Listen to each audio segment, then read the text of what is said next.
So let's do it. Initialization wrapping up. We're going to pop straight into this match. 3, 2, 1, match start. Let's keep an eye out. Okay, the Sentry from Torino looking good. Need the balancing standard where moving. he wants to go. Might not know he needs to go to the base or to the resupply zone to be able to fill up on those projectiles.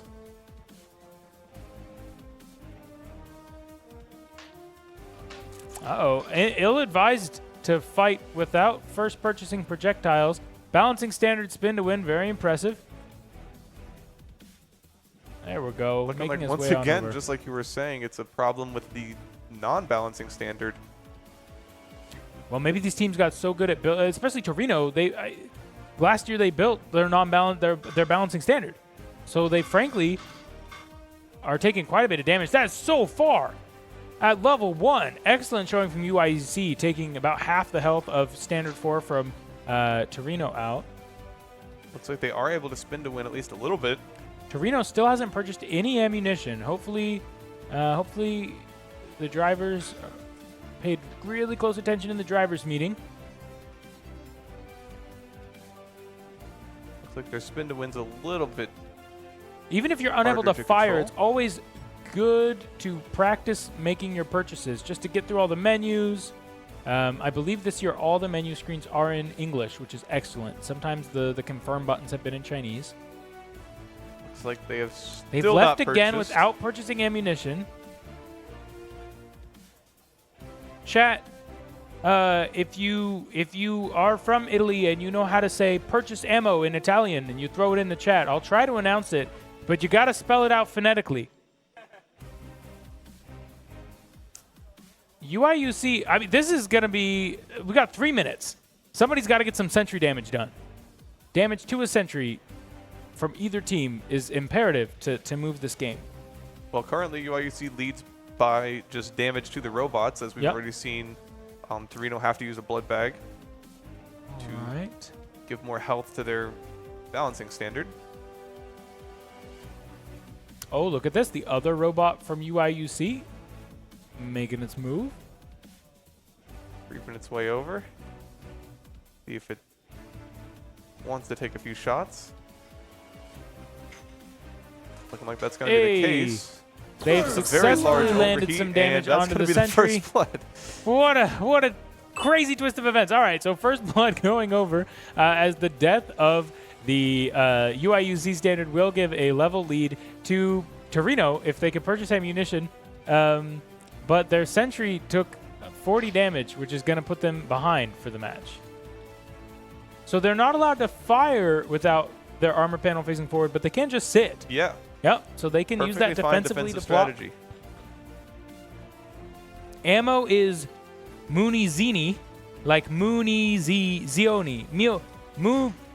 Munizioni. Whatever the word purchase is, and then Munizioni. I tried, chat.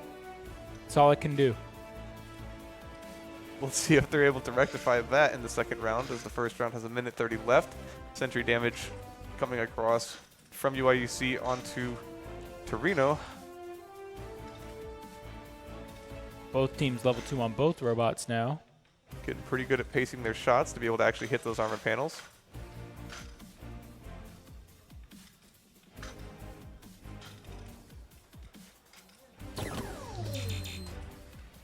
And maybe it could be an RFID issue for Torino. If they're unable to, next time, do we have a camera angle that shows the blue reload zone? If they drive back into it, we'll look for flashing RFID cards at the bottom of the RFID reader, excuse me, on the bottom of their robot, which would be indicative.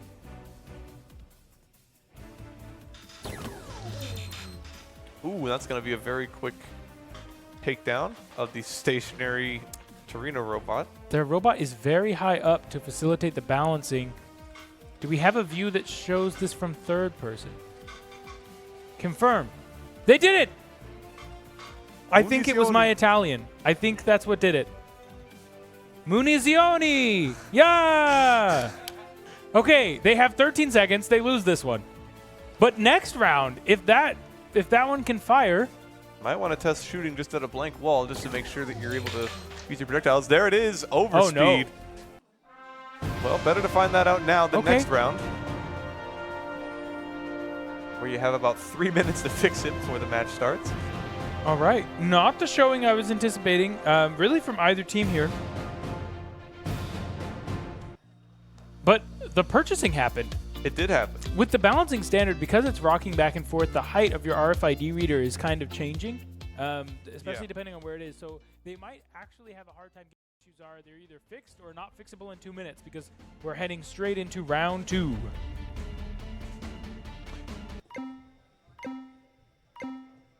Three, two, one. Game start. All right, here we go. Let's see if we've at least figured out the RFID issues. Torino's balancing standard heading straight over. First blood. Oh no, an issue from UIUC. Gonna give level 2 immediately to Torino. And he immediately purchase ammo. All right, Torino already looking much better than last time. They've got a level. They've got projectiles. Will they be able to fire this round? Well, they were able to fire. It's just a matter of can they shoot more than one. All right. Looks like it might be an easy level 3, and they might not even have to worry about it from the UIUC robots continuing to go offline. They are firing projectiles, and they are dying overspeed. All right. Well, they're now, not level 3 just quite yet because they were, from the overspeed, they were already knocked down. There we go, they're going to need to UIUC get some sentry damage. starting to deal some sentry damage onto the sentry of Torino, giving themselves a nice lead here. But now level 3 coming across. So as long as Torino's robots can fire projectiles at least within the level 3, they should be able to fire now. Well, level 3 and level 1 difference is a pretty substantial difference. Yeah. I believe it's 18 meters a second at level 1 for the 17 mils versus the 30 meters a second that you get at level 3. Let's see now if they're actually able to fire. Looks like we can watch him purchase the ammo. He is interacting with the RFID system. Successfully spent all of their projectiles. They now have 382 projectiles. And it looks like their last was at 15. That blaster number should be the speed in meters per second, I believe. It gives you a live readout of how fast your projectiles are going. And now they're able to fire. Good to go. 14 meters per second. We've got, But it turns out it was just a level thing. That's a level 3 standard versus a level 2 standard, but very low health. Grabbing some blood bags on the side of Torino. We'll just see if they activate them. They already had blood bags. They just need to spend them. Look, Torino's going to do a substantial amount of damage. Flip very quickly with 20 health remaining. Yeah. It's got to go back to base to be able to use that blood bag.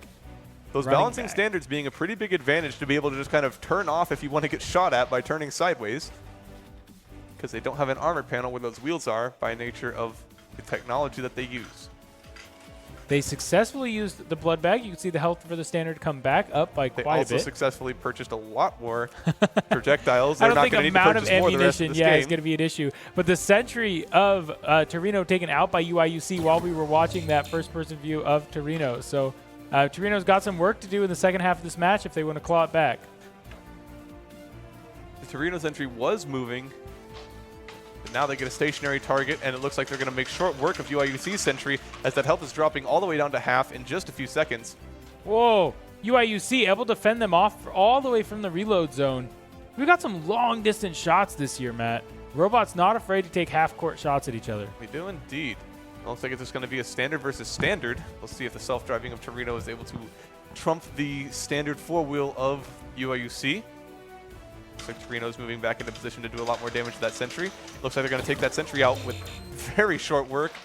But UIUC doing a good job defending, getting that a little bit of damage, probably a third of the damage. There's a lot of health on the level 3 Torino standard. I think. Well, if UIUC is actually attacking from that angle while Torino is angled at the front of the sentry, it's not. UIUC switching their focus onto the base damage here now. But as I was saying, if you're able to attack in a perpendicular direction from your balancing standard, you're not even going to be able to take damage from another robot. Looks like there goes that It's going to be a base race with a minute left to go. One standard on either side. So many projectiles. Torino does definitely not need to go back to the reload zone anymore. They have 600 projectiles and full health. Looks like they need to actually physically reload. Ah, I forgot, Matt. I forgot. Chat, if you forgot as well at home, remember there are physical projectiles and virtual projectiles. You can only shoot them, obviously, if you have both. Looks like you said, that balancing standard making its way over those 17 mils on the ground is pretty difficult. But it looks like we're going to just go straight into a base race here as both teams' bases are taking a ton of damage. UIUC's got double barrels, though. They won't be able to keep up as Torino. Accuracy is a factor. Accuracy is definitely a factor. Down to 20 seconds left. It's going to be a very close base race. It can't turn around. Torino's got to just fire at the base. Why is he stopped? No! Torino switched targets to a robot. This is tragic, Matt. Torino's 40 health away. Looks like they're going to actually make up for that deficit. Now they're going to be in the lead. Torino comes back in the last 5 seconds, and they take the win on round 2. It's a Torino victory, 1 round to each team. That was so close, Matt. Wow. Well, despite the double barrels, accuracy is still a factor, just like we saw with University of Washington. I mean, Purdue shot half of the bullets and did the same amount of